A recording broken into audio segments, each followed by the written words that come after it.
Jamoalarni kutib olamiz. Odil Hamrobekov Bunyodkor Sardorlik bog' ichida Jamboli Jigauri Qizilqum Sardor.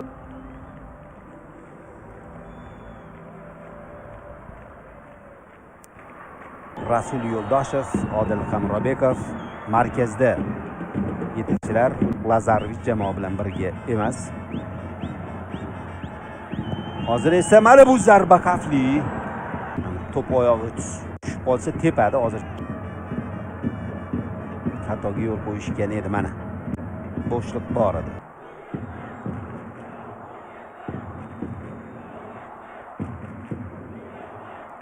Anchagina keskin o'tishini ta'minlaydi. Jigaurining zarbasi aniq kuchsiz lekin Sroller ham shu yerda kim tepadi? Mana bu Martin. Ashortiyaning zarbasi juda noaniq. Narmanjon Ahmadjonovni qanot himoyasida ko'ryapmiz, yosh futbolchi. Jigauri zarba, rikoshet, bu xavfli va burchak zarbasi.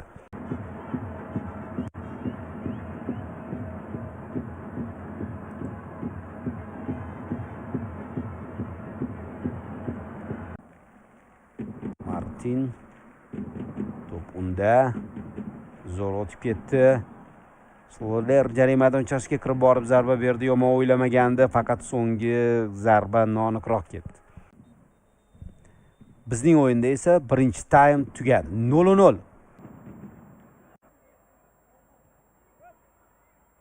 Teng-teng kechyapti. Hisobda oldinga chiqib olgan payt bo'ldi. Mana bu yigit Luis Cachorri Italiyadan kelgan. Bunyodkorning ajoyib legioneri, 4 ta gol urib to'prar bo'lib turibdi.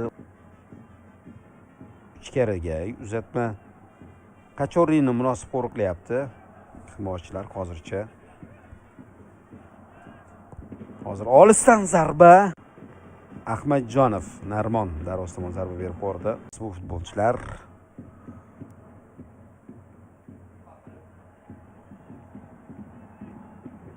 qachon maydonga tushadi? Birga bir vaziyat. Muzaffar hozir Muzaffar Olimjonov mana shu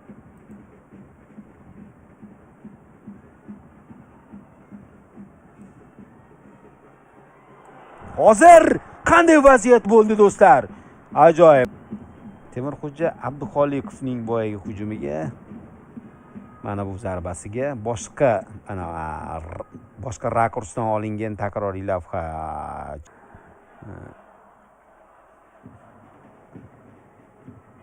O'yinchi va bu yerda Qizilqum futbolchilar raqib jarima maydonchasida va gol urib ketishi mumkin edi. Qanday vaziyat yuzaga keldi hozir? Bu o'yin bitta golgachami? Murabbiy deb yozilgan qaydnomada. Jismoniy tayyorgarlik bo'yicha ham, taktika bo'yicha ham mana shu murabbiy jalb etilgan. Asbek Omonov juda ham sust 11-3 zarbalar bo'yicha. Aniq zarbalar 2-0. Va darvozabon to'pni ushlab oldi. Bu ham navbatdagi aniq zarba.